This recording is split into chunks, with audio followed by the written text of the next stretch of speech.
kita sempat terhenti seperti jarum jam dinding yang tidak berfungsi. Ada mereka yang jatuh, ada mereka yang sakit, ada mereka yang kehilangan, ada mereka yang meninggalkan. Tidak satu, tidak dua, mereka pergi bergerombol dalam gelombang bernama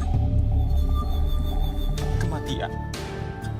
Pandemi akan pergi seperti kabut yang hilang sebelum fajar. Asal kalian tidak membawa ego, bergerombol di sana-sini, berhahaha mengabaikan yang diatur. Sungguh elok jika kalian peduli atas nama kemanusiaan. Pakai masker, harga mati. Gak pakai masker, bisa mati.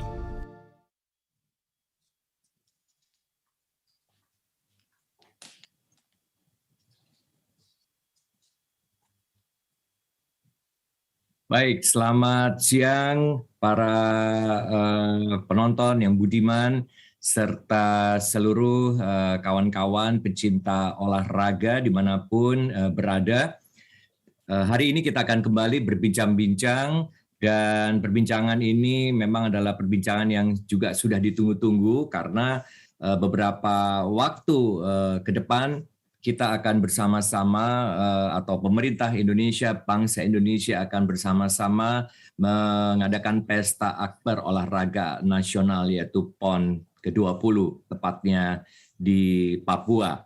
Nah, hari ini kita akan sama-sama akan berbincang-bincang dengan beberapa narasumber yang sudah hadir bersama dengan saya, Troy Pantau, dari Komunikasi Publik Satgas Penanganan COVID-19, yaitu bagaimana kesiapan pemerintah menerapkan protokol kesehatan dalam suasana COVID-19 ini pada saat penyelenggaraan PON ke-20 di Papua, dan juga ada beberapa waktu yang akan datang.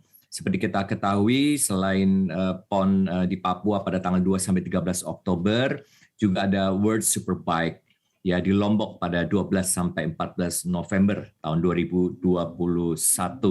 Nah, tentu saja kedua perhelatan ini akan menghadirkan banyak orang ya, bukan hanya peserta, ada coach, macam-macam pihak yang akan hadir dari berbagai wilayah, bukan hanya dari Indonesia, bahkan juga dari luar negeri.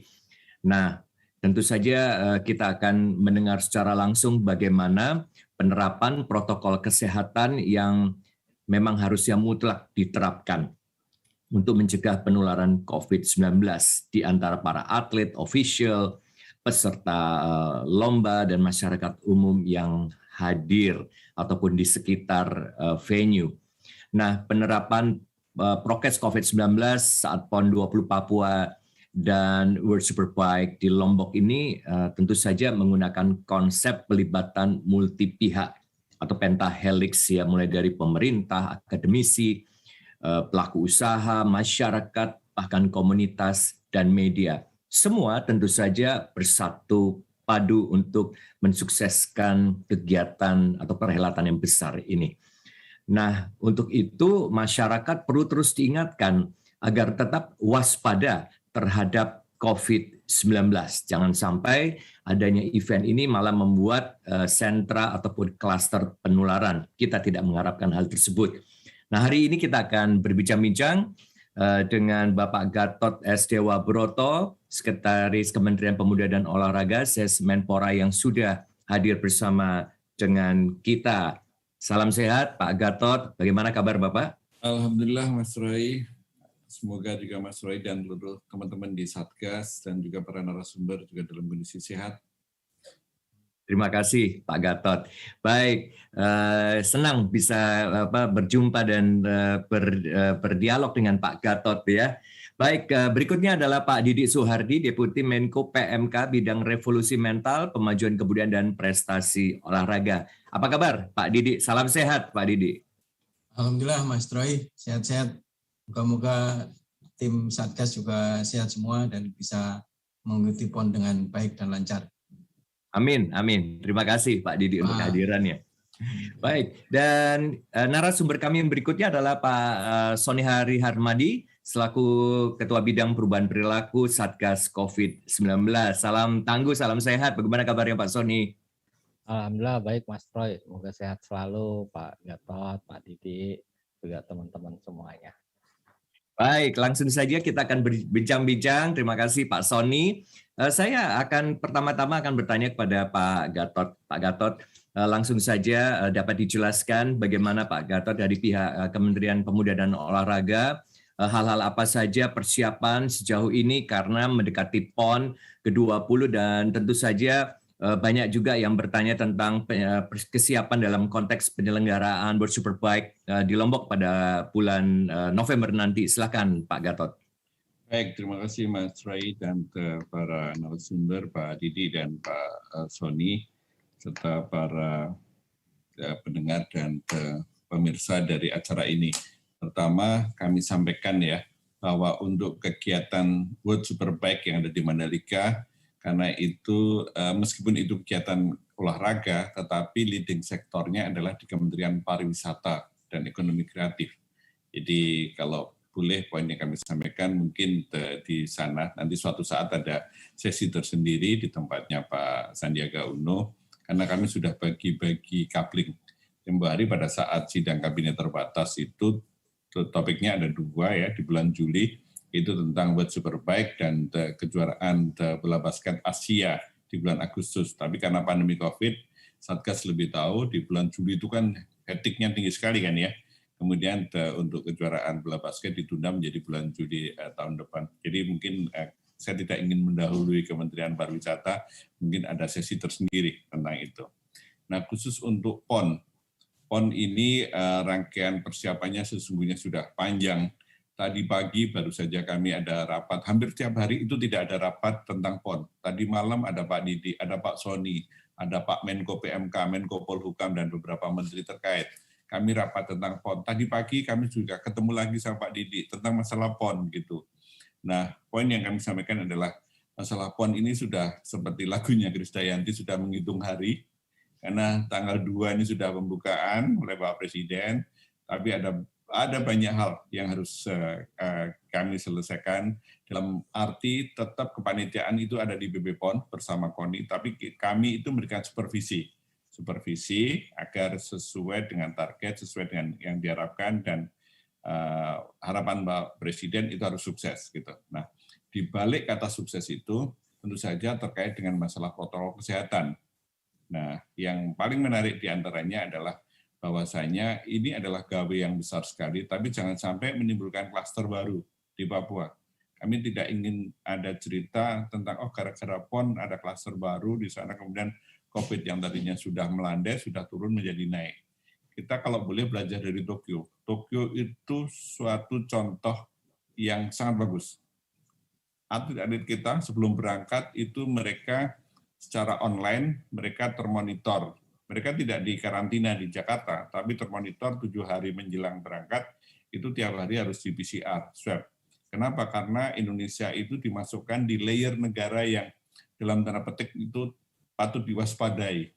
Jadi semula itu Indonesia masuk kelompok 2, cukup 2 hari saja di PCR, tapi begitu kita drop, COVID-nya naik, kita itu satu level dengan Uganda, Afghanistan, dan sebagainya. Vietnam yang tadinya di bawah kita, menjadi levelnya menjadi lebih agak terhormat. Tapi nggak apa-apa. Alhamdulillah selama di PCR, meskipun nggak dikontrol langsung oleh pihak panitia di Tokyo, tapi itu karena secara real time dapat diketahui dan alhamdulillah tidak ada yang terpapar COVID. Poin yang kami sampaikan adalah memang kami nggak copy paste kayak di Tokyo, karena mereka itu cukup belum berangkat kontingen dari daerah-daerah, mereka harus di PCR. Kemudian nanti di sana juga begitu arrival, tidak disentaninya ya, sentani bandaranya kan tidak terlalu gede. Nanti di tempat perkampungan atlet atau di akomodasi harus ada pengecekan. Nah, masalah muncul di sini gitu. Karena kita tahu ya, bahwa kita tidak bisa mengcopy paste di Tokyo, kami buat aturannya ketat sekali, bersama dengan Satgas, bersama dengan Kemenko PMK. Contohnya, atlet itu datang H-3, pulang H+3. Whatsoever, nggak ada cerita kayak dulu. Oh ini demi solidaritas kontingen, pulangnya belakangan deh gitu. Yang penting disupport, nggak ada cerita. Kalau sudah kena H+3, out, pulang. Kayak Tokyo itu H-2, H+2 gitu. Itu satu. Dan yang kedua, baru saja hari Senin yang lalu ada sidang kabinet. Memang sidang kabinetnya itu membahas tentang evaluasi PPKM. Nah, di antaranya Pak Menpora meminta advice, meminta arahan dari Pak Presiden, ini persentase dari jumlah penonton itu berapa? Akhirnya diputuskan oleh Pak Presiden 25%. Nah, 25% itu include di dalamnya. Ada ya penonton, ya nakes, ya panpel, ya petugas, wasit dan sebagainya, itu masuk dari 5%. Nah, nanti kami sama Satgas dan tempatnya Pak Sony dan tempatnya Pak Didi sedang mengatur bagaimana cara memonitor tentang 25%. Karena kami punya pengalaman dengan Liga 1 ya, ini sudah jalan, koordinasi juga dengan Satgas, alhamdulillah tidak ada persoalan. Nah, tetapi persoalan yang lain adalah bagaimana cara kita itu juga mengatur yang ada di luar. Karena ada potensi beberapa cabang olahraga itu menjadi sangat banyak penontonnya, sepak bola contohnya, atau misalnya pada saat pembukaan itu banyak animonya, atau nggak usah jauh-jauh. Hari ini kita buka misalnya Kompas di halaman 1, itu kemarin ada pertandingan softball, itu yang nonton banyak banget. Saya tadi langsung garuk-garuk kepala juga, waduh ini jangan sampai kerumunan, karena duduknya itu tadi agak rapat Pak Sony. Saya takut Pak Sony langsung peluit panjang offset kepada kami. Jadi itulah hal-hal yang awal yang perlu kami sampaikan pada Mas Troy. Terima kasih. Baik Pak Gatot, terima kasih. Berarti ada ketegasan, unsur ketegasan, kemudian kejelasan daripada aturan, baik itu atlet, ofisial, kemudian dan bahkan sudah diputuskan untuk penonton bisa yaitu sebanyak 25%. Nanti kita akan gali lebih lanjut bagaimana detail, bagaimana teknisnya, persyaratannya dan sebagainya. Tapi sebelumnya saya akan ke Pak Didik dulu. Pak Didik, bagaimana kerjasama kelembagaan yang dilakukan saat ini demi suksesnya PON 20 dan juga untuk event-event olahraga nasional besar maupun internasional yang mendatang, Pak Didi. Ya, terima kasih Mas Troy, Pak Gatot, Pak Sony. Seperti kita ketahui bahwa Kemenko PMK itu kan punya tugas mengkoordinasikan, mensinkronkan dan mengendalikan ya terhadap kegiatan-kegiatan baik terkait olahraga, kebudayaan dan revolusi mental. Nah, terkait dengan PON ini seperti kita ketahui bersama bahwa PON di Papua ini adalah PON yang pertama kali, sehingga pemerintah betul-betul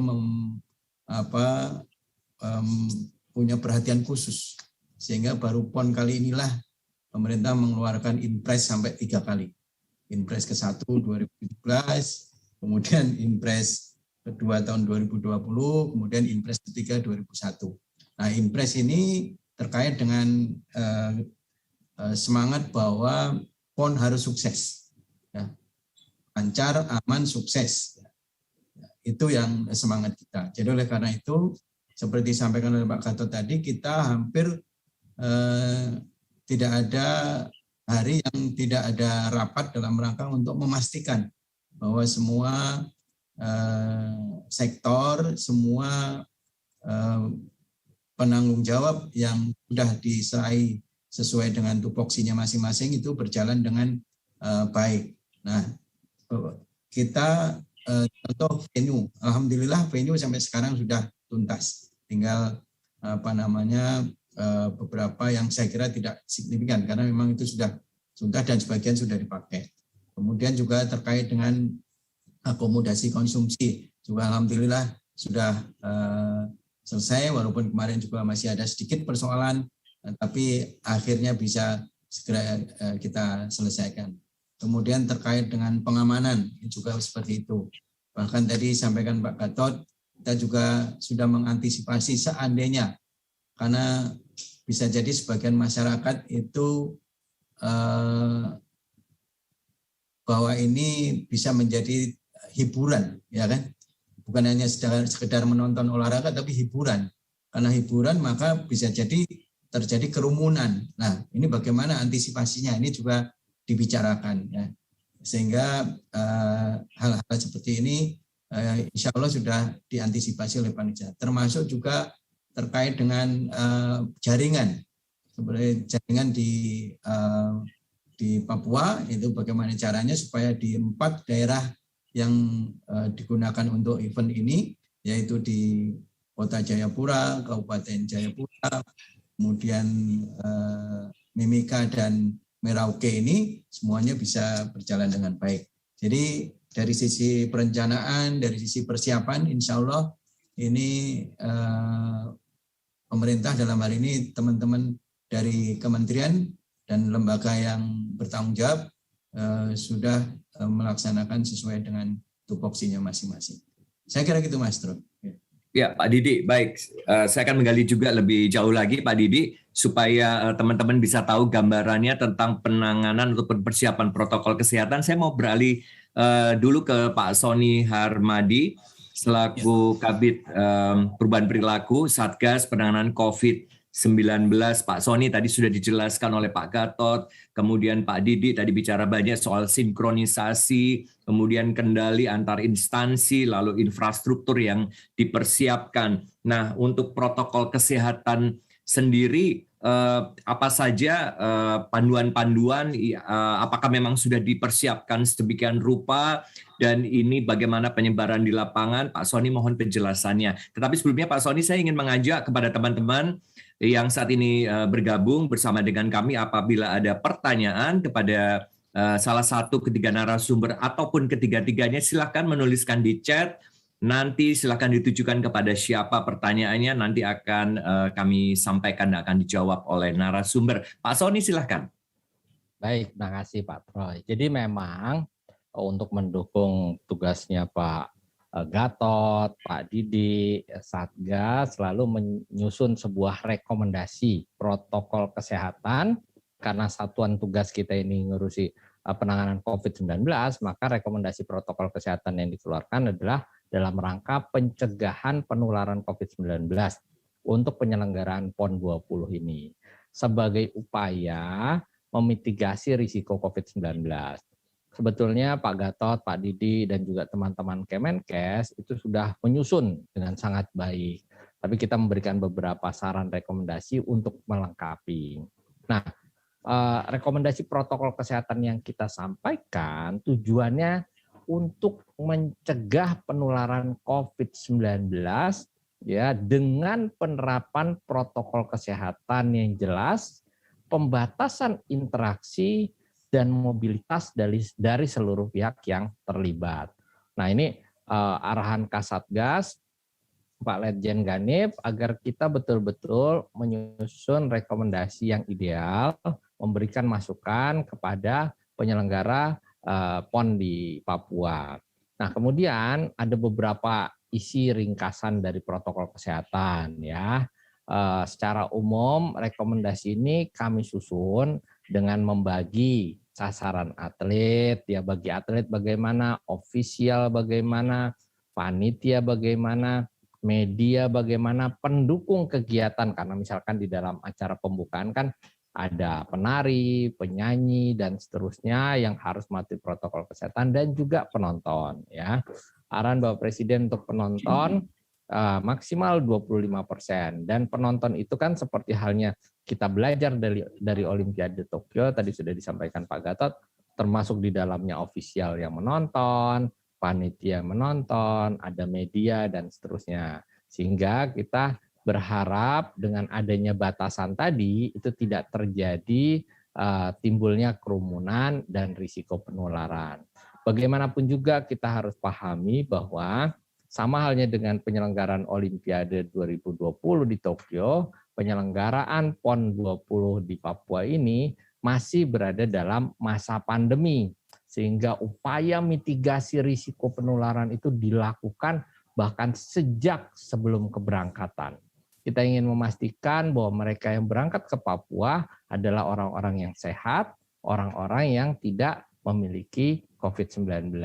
Lalu kemudian juga kita ingin memastikan bahwa penyelenggaraan ya PON dari mulai upacara pembukaan sampai penutupan dan kembali ke daerah masing-masing itu dengan risiko penularan yang juga rendah. Oleh karenanya sejumlah protokol kesehatan kami rekomendasikan.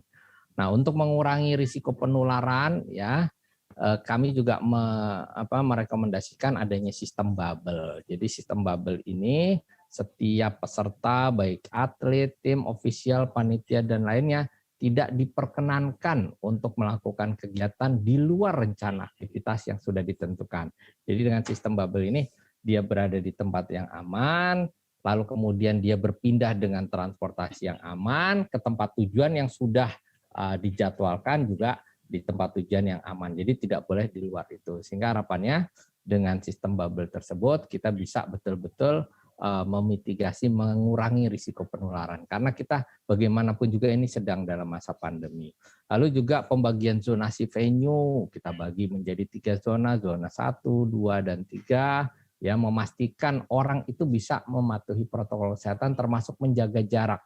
Ya, jadi kepatuhan untuk memakai masker, menjaga jarak, mencuci tangan itu kita pastikan harus mudah dilaksanakan. Berarti harus ada masker cadangan, ya, tanda-tanda jaga jarak, kemudian tempat-tempat cuci tangan, toilet yang memadai, wastafel yang memadai, dan seterusnya. Jadi memang ada banyak hal, Mas Troy, yang kita siapkan, ya, termasuk di dalam buku rekomendasi tadi, pertimbangan kapasitas venue, baik itu indoor yang punya risiko penularan lebih tinggi, outdoor, penggunaan aplikasi Peduli Lindungi, dan seterusnya. Demikian kira-kira sebagai pengantar.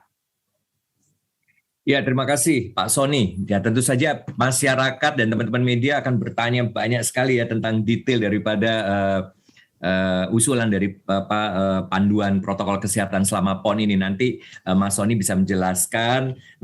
Namun ke Pak Gatot dulu. Pak Gatot tadi udah disampaikan oleh Pak Sony, sedemikian rupa ada panduan yang coba disiapkan oleh Satgas. Nah, untuk dari pihak Kemenpora sendiri, Pak Gatot, bagaimana agar ini bisa benar-benar diterapkan secara tertib, ya, disiplin terhadap seluruh mereka yang akan terlibat di PON ini, ya, maupun kegiatan keolahragaan yang besar yang akan terjadi, ya, Pak Gatot, ini di tahun ini. Nah, ini berarti kan unsur di luar lapangan dan di dalam lapangan, karena kan kita mengharapkan datang sehat, pulang sehat. Bukankah demikian, Pak Gatot? Ya, baik, terima kasih Mas Troy. Ada case yang menarik ya, pada saat Liga 1 ini bergulir. Sebelumnya kan ada Piala Pramusim, namanya Menpora Cup. Pada saat itu orang agak pesimis, memangnya bisa jalan. Apakah supporter itu yang mereka itu kadang-kadang sulit untuk dikontrol, apakah bisa dengan mereka kan sangat eager sekali untuk nonton bola. Faktanya mereka diminta tidak datang ke stadion, bisa. Bahkan suatu saat saya pernah nonton perempat final di Stadion Maguwoharjo di Jogja, itu rada kaget. Ya sekalian saya pulang kampung kan ke Jogja. Saya kaget, ini serius, ini ada pertandingan. Di luar itu nggak ada tanda-tanda, sepi sekali. Yang ada cuma petugas berseliweran gitu, nggak ada tanda-tanda. Cuman yang menyolok itu lampu di dalam stadion itu kelihatan dari luar. Pas mau saya masuk, waktu itu bersama Pak Nyoman Swide. Pak Nyoman Swide itu pendahulunya Pak Didi. Saya datang ke sana, kemudian kami sama-sama di antigen. Antigen, semua sama, pejabat entah itu Menpora, Pak Kapolri itu semua sama. Pas masuk, kami sudah, tempat duduknya sudah diatur. Jadi diatur, wartawan juga sudah diatur. Nah, ini hanya salah satu case. Case yang lain di stadion yang lain juga sama, kemudian tidak ada himbauan, tidak ada nobar juga diikutin, dan alhamdulillah begitu selesai Menpora Cup itu fine. Hanya saja saya sempat ditegur oleh Pak Kasatgas. Oleh Pak Kasatgas saya ditegur pas akhirnya itu Pak Sony, masih ingat peristiwa Pesta Pora di Bundaran HI. Saya malam-malam ditegur oleh Pak Kasatgas. Pak Gatot, ini apa-apaan ini? Sudah Menpora Cup-nya aman, nggak taunya Persija Pesta Pora di kolam itu. Aduh, mohon maaf Pak, kami mohon maaf sekali. Iya, tolong diingatkan ya pada Persijanya. Udah kami ingatkan malam itu juga. Ya, poinnya adalah selama itu panduan itu kami sebarluaskan, kami sampaikan dengan baik. Itu kami punya pretensi positif. Masyarakat itu bisa ngikutin. Ya, alhamdulillah bisa. Dan ternyata pada saat Liga 1 sekarang the real Liga itu jalan, meskipun kemudian harus ada rapat juga bersama dipimpin oleh Pak Luhut, itu, dan lebih tegas lagi disampaikan tidak boleh ada pelanggaran, karena bahasa beliau mengatakan waktu itu saya ikut rapat, jangan sampai ketua PSSI punya asumsi dulu Menpora Cup bisa, sekarang juga bisa. Waktu itu kan belum ada Delta varian kan Pak Sony, itu keras sekali ditegaskan oleh Pak Luhut. Jadi poinnya kembali ke tadi, harus tetap kita tidak boleh merasa pede, yang dulu bisa kok sekarang bisa. Tidak, tetap harus ada, pertama harus ada panduan sudah dikeluarkan oleh Satgas, yang kedua harus ada sosialisasi. Kami berulang kali sosialisasi, misalnya tadi di sana H-2, H+2, kemudian tidak boleh ada kerumunan di masing-masing venue. Kemudian, nah ini contoh yang menarik Mas Troy. Ya. Pada saat nanti pembukaan itu ada prosedur juga, prosedur protapnya untuk masuk stadion. Mulai dari nanti diberikan gelang tanda bahwa dia itu layak masuk, kemudian bukti vaksin. Nah, harapan kami itu waktu itu kepada PB ada aplikasi lindungi ya, tapi nggak tahu apakah sudah dipasang atau belum. Nanti ada bukti akreditasi di situ dan kemudian boleh masuk, kemudian jaga jarak dan sebagainya. Nah, persoalan yang berikutnya adalah kami akan backup sepenuhnya, melakukan monitoring dibantu oleh Kemenko PMK, Kemkes, dan Satgas, dan lain-lain. Dipastikan adalah sekarang kebutuhan tentang lab-nya PCR, Mas. Ini yang masih menjadi urgensi kami, karena terus terang pada saat nanti kebutuhan, khususnya pada saat mendadak mau pulang, itu kan nanti kan agak crowded ya, kebutuhan untuk PCR.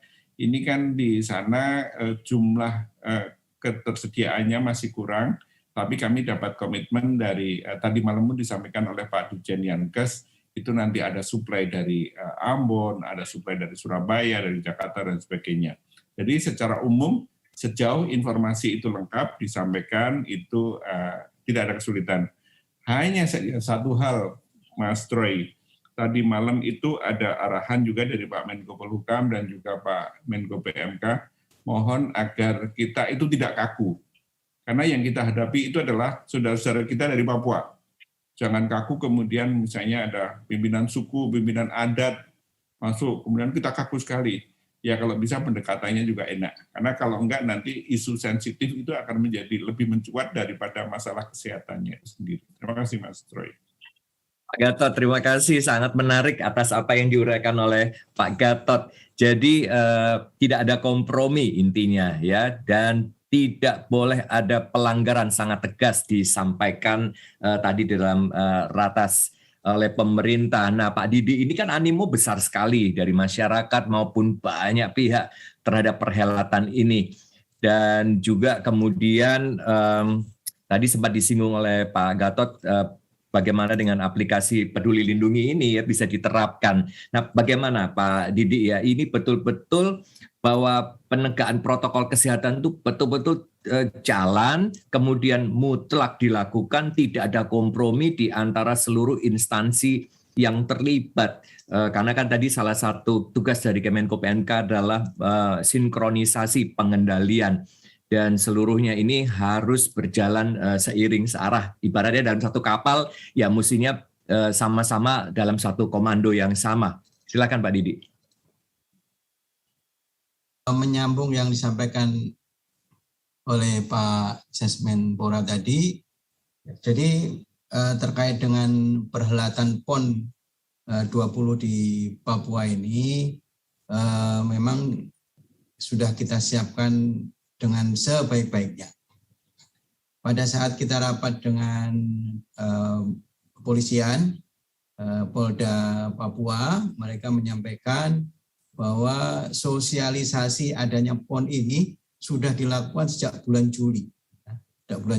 Nah, sosialisasinya ini menyangkut terkait dengan standar operasional prosedur untuk menonton, termasuk juga menghimbau kepada masyarakat di sekitar venue atau di 4 kabupaten itu mereka untuk melakukan vaksinasi. Nah, jadi oleh karena itu di empat lokasi yaitu Kabupaten dan Kota Jayapura, Mimika dan Merauke, ini target pemerintah vaksinasi minimal 70%. Nah, sehingga dengan minimal 70% tadi diharapkan kita akan meminimalisasi risiko, ya, risiko terhadap COVID-19. Itu pertama. Kemudian yang kedua terkait dengan antisipasi terhadap penonton yang kemungkinan juga akan banyak dan mungkin juga ada penonton yang belum divaksinasi. Nah, tadi Pak Gatot juga menyampaikan bahwa Kemenkes dan juga BNPB sudah menyiapkan posko-posko tempat vaksinasi. Jadi mereka tentu akan dilakukan treatment khusus ya, sehingga diharapkan kita bisa meminimalisir persoalan tadi. Kemudian juga para atlet dan kontingen dari setiap daerah itu juga sudah sebelum berangkat mereka juga sudah divaksin minimal 2 kali. Oleh karena itu ini juga sebagai upaya kita ya untuk meminimalisir risiko. Jadi mitigasi kita untuk pelaksanaan ini luar biasa. Termasuk penonton 25% itu saya kira itu sudah diputuskan dengan semangat kehati-hatian, tapi tetap memberikan peluang kepada masyarakat untuk bisa ikut meramaikan, memeriahkan Pekan Olahraga Nasional yang ada di Papua ini. Saya kira itu, Mas Troy. Terima kasih. Iya Pak Didi, jadi mencegah lebih baik ya Pak ya daripada nanti tertular kemudian pengobatan ya. Dan jangan sampai timbul malah lebih repot lagi. Ya. 70% vaksinasi apakah sudah menuju ke situ Pak untuk PON ini? Ya di beberapa di Jayapura itu sudah hampir mendekati 70%.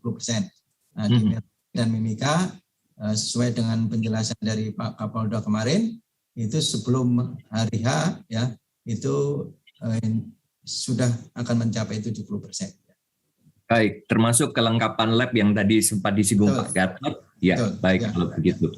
Ya, Pak Sony, ini kan harus disosialisasikan kepada masyarakat, baik yang di luar venue maupun di sekitar venue. Yang tadi ada 4 kota, ya Pak Sony, atau 4 daerah. Tentu seluruh Indonesia juga harus masyarakat Indonesia juga harus tahu dan kemudian sungguh-sungguh taat di dalam protokol kesehatan secara umum dan terutama untuk PON 20 di Papua itu sendiri. Nah, untuk konteks di Papua sendiri, Pak Sony, bagaimana? Teman-teman dari perubahan perilaku dan juga relawan terlibat penuh di dalam sosialisasi dan apa saja yang dilakukan selama di sana dan penekanannya seperti apa Pak Sony?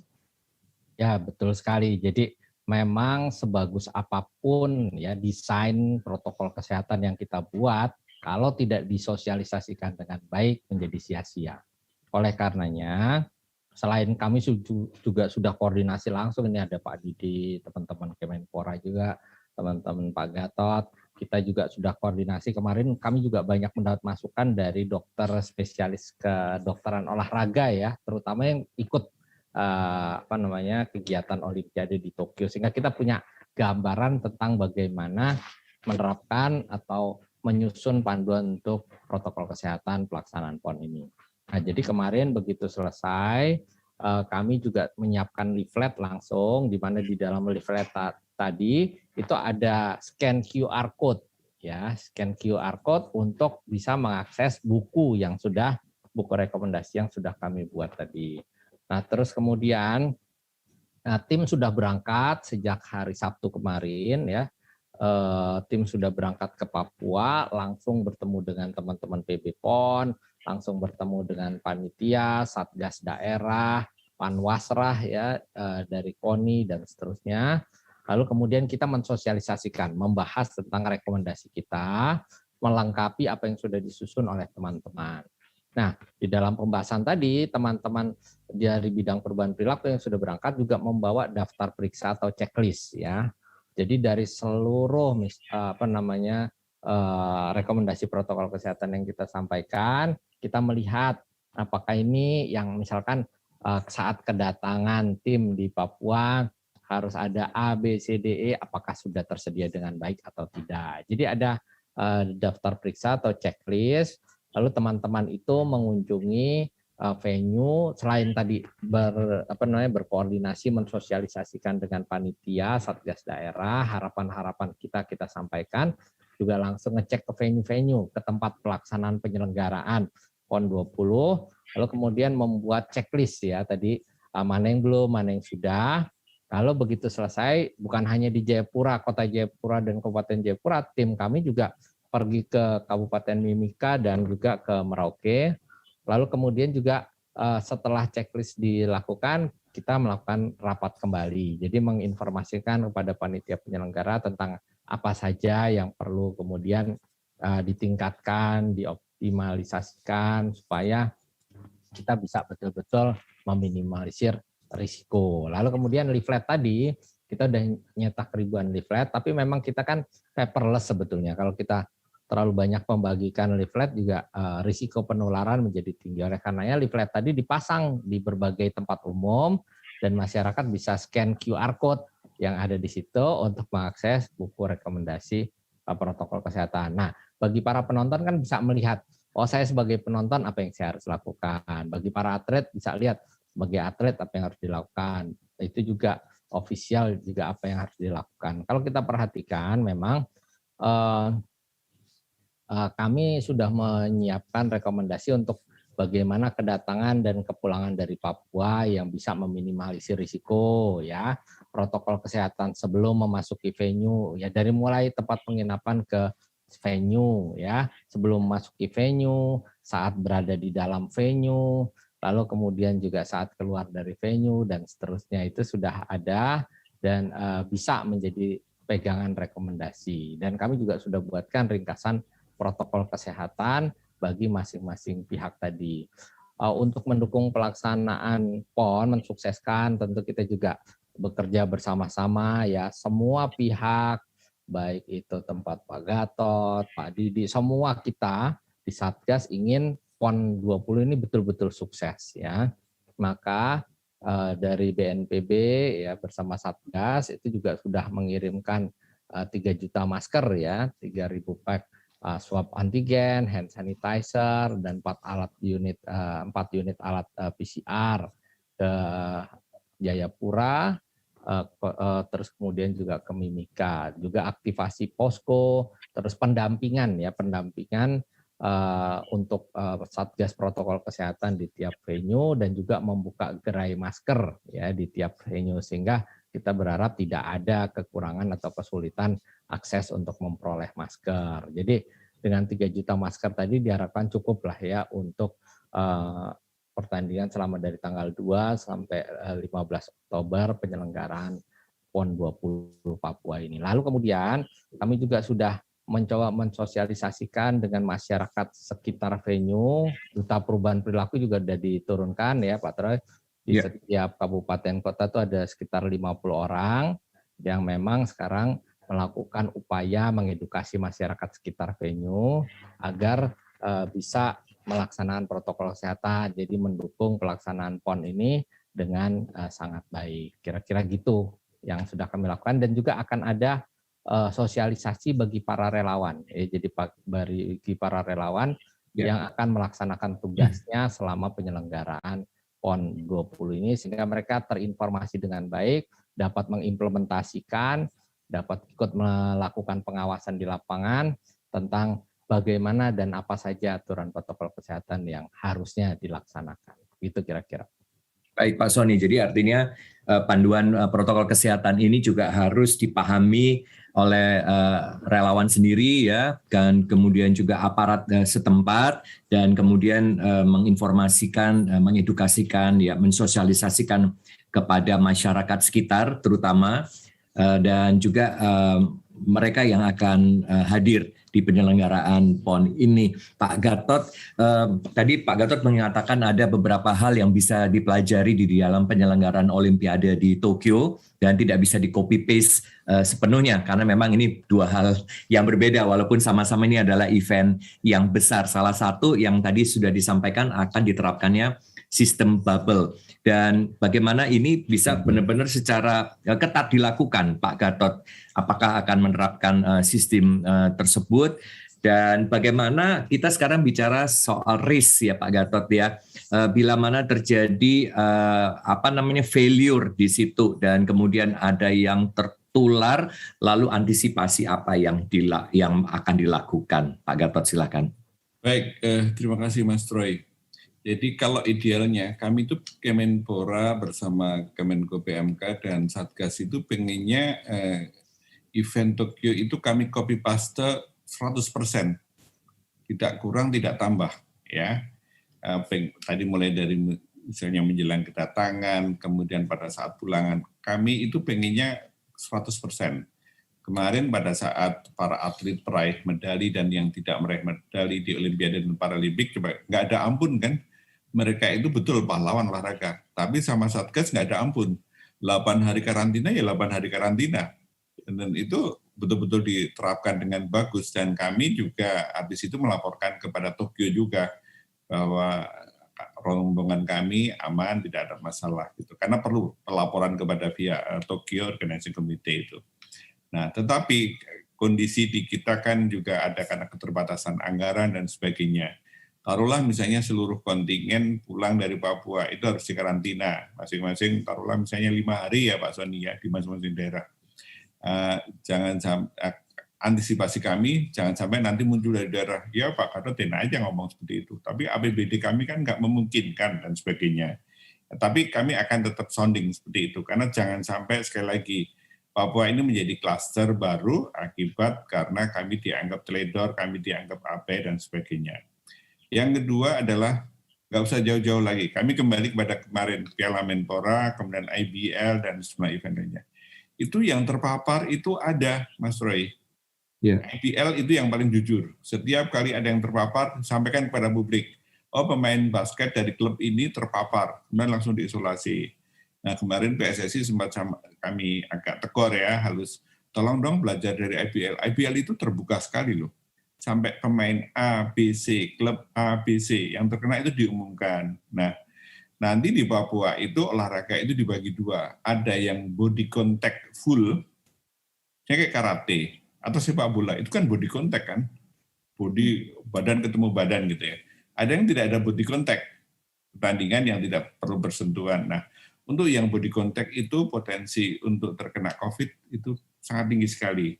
Makanya kami juga harus perlakuan secara khusus. Cuman yang kemarin di Tokyo itu aturannya sangat ketat sekali, tetapi sekali lagi kita juga menyadari bahwa nanti kalau 100% seperti Tokyo juga nanti dianggap bahwa pemerintah terlalu kaku sekali. Makanya kami ada batasan ruang space tolerable, tapi jangan sampai itu menimbulkan potensi COVID. Nah, ada isu lain juga yang cukup menarik tentang relawan.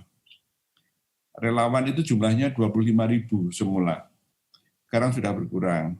Kami sempat nyalinya agak kecil sedikit. Karena kalau dulu di Asian Games itu relawan itu kan ditempatkan ada akomodasinya, tempat tinggalnya. Sebagian tinggal di tempat tempat tinggal masing-masing. Nanti di Papua itu mereka tidak kita sediakan akomodasi. Mereka tinggal di tempat masing-masing. Akibatnya interaksi in off itu dari rumah ke tempat venue, kalau istilah kayak Pak Sony tadi mengatakan bubble system, itu tidak bisa diberlakukan. Pada saat pulang mereka pasti berinteraksi dengan keluarga, dengan masyarakat, naik angkutan dan sebagainya. Nah, tapi harus ada solusinya. Solusinya adalah tiap hari mereka harus dilakukan antigen dan itu ditanggung oleh pemerintah. Itu. Kemudian yang berikutnya juga yang tidak kalah pentingnya adalah simple, hal kecil. Kadang-kadang kalau sudah olahraga, kalau sudah karena emosi itu tinggi, kan nggak pandang bulu kadang-kadang. Itu minuman aquanya siapa atau orange juice-nya siapa langsung diminum aja. Nah, kalau ini tidak sulit mengaturnya.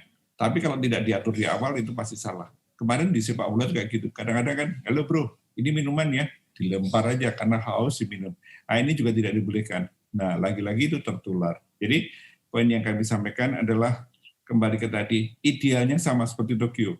Tapi karena keterbatasan anggaran, kemudian juga jangan sampai itu menimbulkan gesekan-gesekan sosial yang tidak diperlukan. Nah, pinter-pinternya kami, pinter-pinternya dengan KL, pinter-pinternya juga dengan Satgas, agar itu minimal itu bisa dimitigasi. Gitu Mas Troy. Baik Pak Gatot. Terima kasih Pak Didi.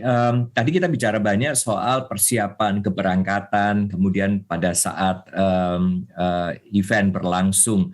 Dan kemudian ada pertanyaan yang timbul adalah bagaimana kemudian ketika acara ini, perhelatan ini selesai, lalu seluruh orang yang terlibat di situ kembali ke rumahnya masing-masing ya, ke tempatnya masing-masing gitu ya. Mungkin mereka ada di Papua sendiri, tetapi kan banyak yang juga di luar Papua yang hadir. Nah, bagaimana untuk pengendalian ini sehingga kemudian yang dari Papua ini mereka kemudian balik ke tempat asalnya, tidak menularkan kepada orang-orang di sekitarnya nih Pak Didi ini. Apakah ada wacana untuk mengatur tentang hal tersebut? Ya, baik, terima kasih Mas Troy. Seperti yang disampaikan Pak Gatot tadi, jadi upaya mitigasi ini memang akan kita lakukan seoptimal mungkin. Seperti kemarin kita koordinasi dengan Kementerian Kesehatan, mereka sudah mempersiapkan berbagai perangkat fasilitas kesehatan sehingga diharapkan bisa mengurangi risiko-risiko yang disampaikan Pak Gatot tadi.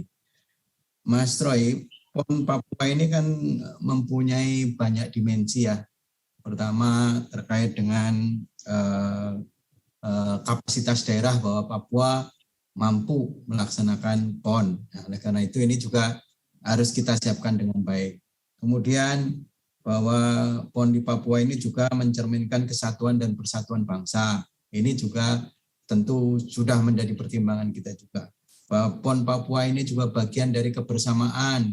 Nah, ini juga kita lakukan. Bahwa PON Papua ini juga harus betul-betul mencerminkan solidaritas dan sportivitas. Ini juga kita lakukan. Kemudian juga PON Papua ini betul-betul memperlihatkan kerjasama dan kolaborasi. Dan yang terakhir, PON ini harus lancar, aman, dan sukses. Itu yang betul-betul menjadi tujuan kita, yang kita harapkan itu bisa dicapai dalam PON 20 ini. Jadi oleh karena itu, antisipasi tadi kita sudah melakukan semacam mitigasi ya, termasuk yang dilakukan oleh Pak Sony, BNPB, yaitu pengaturan pelaksanaan selama PON 20 di Papua. Jadi kembali kita semua berdoa ya, kita berdoa, ini yang lebihnya di Indonesia nih, doa orang Indonesia itu manjur-manjur. Oleh karena itu kita semua berdoa, semoga hal-hal yang kita khawatirkan itu betul-betul bisa diminimalisir dan PON bukan menjadi bagian dari penularan COVID-19. Saya kira itu. Terima kasih. Ya Pak Didi, jadi bagaimana sekarang masyarakat betul-betul menyadari bahwa ini bukan sekedar pesta olahraga, tetapi ini menjadi pesta reputasi bangsa dan negara Indonesia di dalam penegakan protokol kesehatan, karena Indonesia harus menuju pada Indonesia yang sehat, Indonesia yang tangguh, Indonesia yang tumbuh ke depannya. Dan ini menyisakan legacy atau peninggalan sejarah yang hebat harusnya ya untuk generasi yang akan datang. Pak Sony, ini adalah putaran terakhir dari bincang-bincang kita karena sudah cukup jelas apa yang disampaikan oleh Bapak-Bapak ya Pak Sony ya. Nah, Pak Sony, kira-kira bagaimana kemudian protokol kesehatan ini betul-betul mendarah daging, ini kan harus jadi penting ya Pak Sony ya, karena ini buku panduan ini bukan hanya sekedar buku, tetapi pegangan bahkan yang harusnya bisa dipakai untuk berbagai macam kegiatan penyelenggaraan event ya. Saya nggak bicara soal olahraga saja loh ya, tetapi berbagai macam event. Ini kan perlu effort yang luar biasa ya Pak Sony ya. Karena di tengah-tengah ini saya agak menyimpang sedikit ya, artinya di dalam penyelenggaraan kegiatan ini, tetapi ada satu hal ini masih banyak yang menentang tentang anti vaksin lah, masih banyak yang nggak percaya ada COVID lah dan sebagainya. Ini PR untuk bagaimana perubahan perilaku masyarakat Indonesia ini betul-betul terjadi dengan baik untuk seluruh lapisan masyarakat ya Pak Sony ya. Ya betul Mas Troy. Jadi gini, kita sudah pernah sangat sukses tuh Pak Gatot ya, waktu saya juga masih di PMK sama Pak Didi itu penyelenggaraan Asian Games ya. Asian Games itu kita udah pernah. Nah, cuma kalau dulu itu sukses penyelenggaraan dan sukses prestasi, untuk PON ini juga tambahin satu ya, sukses pencegahan penularan COVID-19 ya. Itu menjadi target kita. Makanya ada satu tambahan rekomendasi protokol kesehatan nih. Pak Gatot, Pak Didi ini udah nggak tidur terus ini berusaha untuk menjaga itu. Lalu kemudian yang kedua, karena kita ada tambahan sukses tadi, maka sosialisasi, lalu kemudian upaya melakukan simulasi sudah dilakukan lebih awal. Bahkan bayangkan ya, tim bidang perubahan perilaku udah saya kirim dari tanggal 18 September kemarin langsung begitu sampai berkoordinasi di sana. Terus juga udah disiapkan para duta perubahan perilaku untuk mensupport ya, mengedukasi masyarakatnya. Walaupun nanti ada relawan yang akan lebih fokus ya pada pemantauan protokol kesehatan. Tetapi intinya memang kita kan sudah melewati pandemi ini sekitar 1,5 tahun. Masyarakat Papua juga termasuk masyarakat yang menghadapi pandemi ini dan sudah banyak belajar. Sebelum penyelenggaraan PON pun kami juga sudah mendorong ya peningkatan kepatuhan protokol kesehatan, sosialisasi, edukasi, bahkan kami punya itu materi edukasi untuk masyarakat Papua sesuai caranya dengan cerita-cerita lucu, dengan jok-jok. Jadi kan lain ladang, lain belalang, lain lubuk, lain ikannya. Nah, untuk yang Papua ini kami juga koordinasi dengan teman-teman di Universitas Cendrawasih menyusun materi-materi edukasi, Mas Troy, sehingga kita bisa mendorong masyarakat agar betul-betul melakukan upaya pencegahan penularan. Lalu kemudian seluruh pihak yang terlibat kan bukan hanya masyarakat sebagai penonton, tetapi juga penyelenggara, aparat keamanan, pendukung acara, termasuk wasit dan seterusnya. Itu kita betul-betul juga berupaya mensosialisasikan protokol kesehatan sebaik-baiknya. Tentu harapannya kemarin sudah tanggal 22 September sudah mulai pelaksanaan ya baseball kalau nggak salah ya Pak Gatot ya sudah. Nah di situ belajar tuh, makanya tadi Pak Gatot bilang ya di awal untung kita sudah ada pertandingan yang dilakukan sebelum upacara pembukaan dan dari situ kita belajar ya, belajar untuk jangan sampai misalkan hal-hal yang menjadi kekurangan di dalam protokol kesehatan terjadi pada venue-venue lainnya. Makanya penguatan dan perkuatan di dalam penerapan protokol kesehatan kita lakukan. Satgas dan BNPB sendiri akan menyediakan gerai masker. Itu tujuannya Pak, kalau kita minta orang untuk pakai masker ya maskernya harus ada kan gitu intinya. Jadi memfasilitasi, memudahkan orang untuk melaksanakan protokol kesehatan itu penting. Pengaturan, makanya tim kami juga akan rapat dengan IO di sana, memberikan masukan-masukan dan masukan bagi IO tuh tentu bagaimana alur penyelenggaraan yang bisa aman dari protokol kesehatan. Ini ujiannya tentu dalam saat pembukaan ya, karena orang begitu banyak ya bersamaan, walaupun jumlah penonton sudah sangat dibatasi.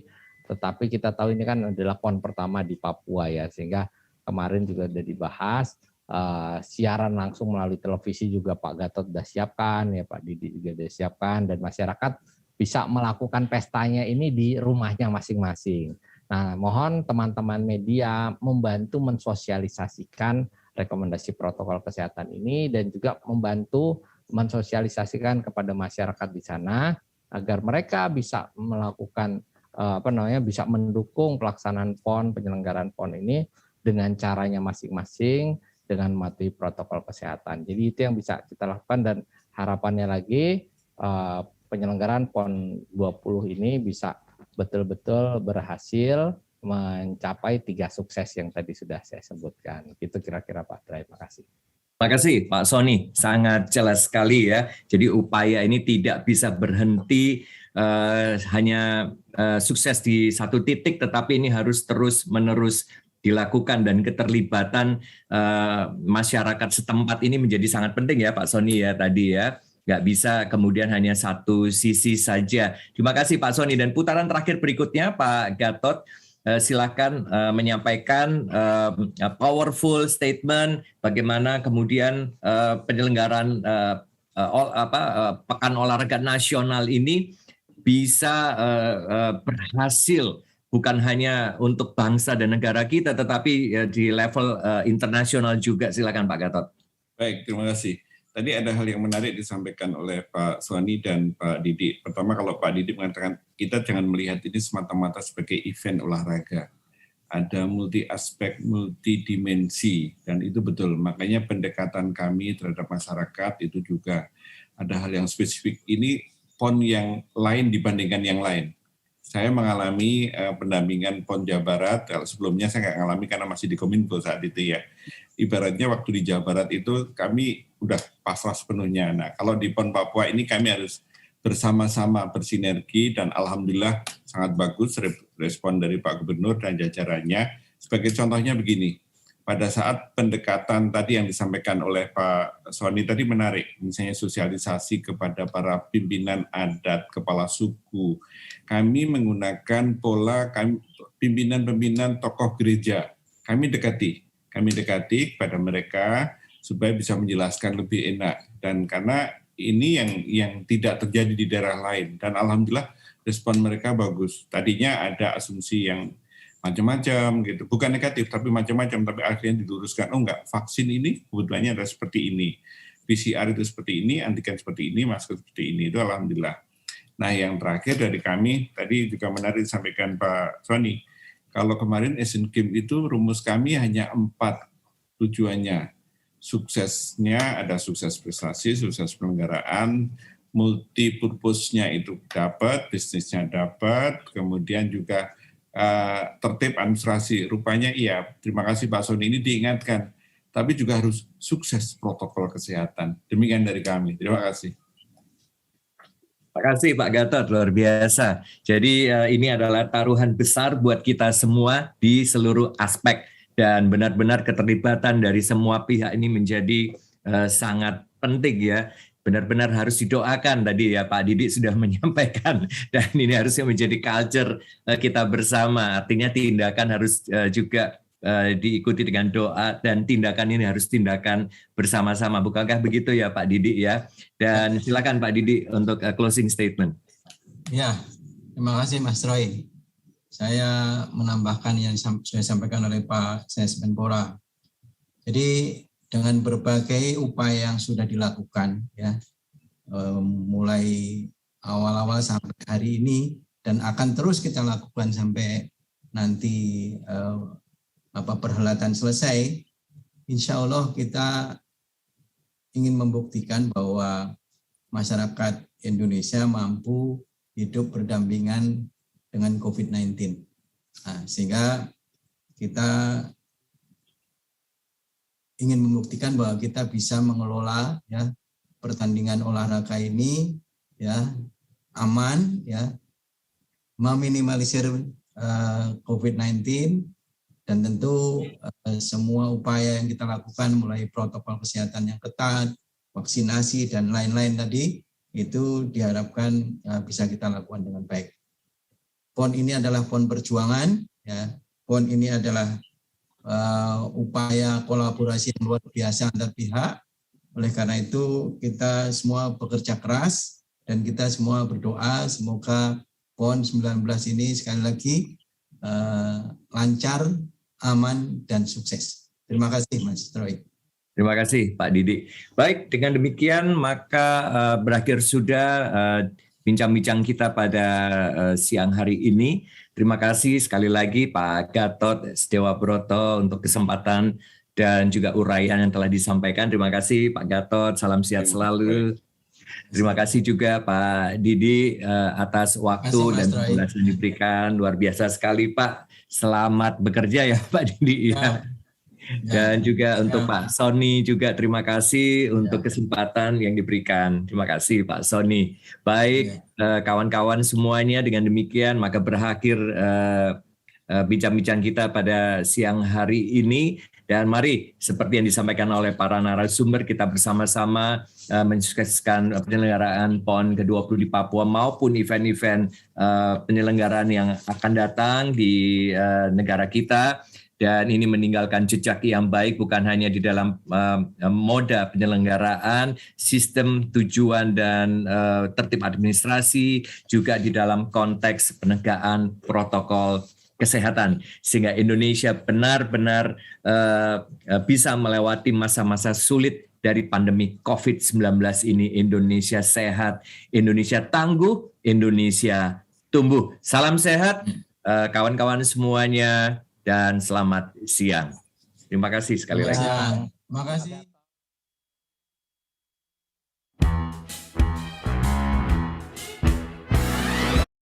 Dengan 3 wajib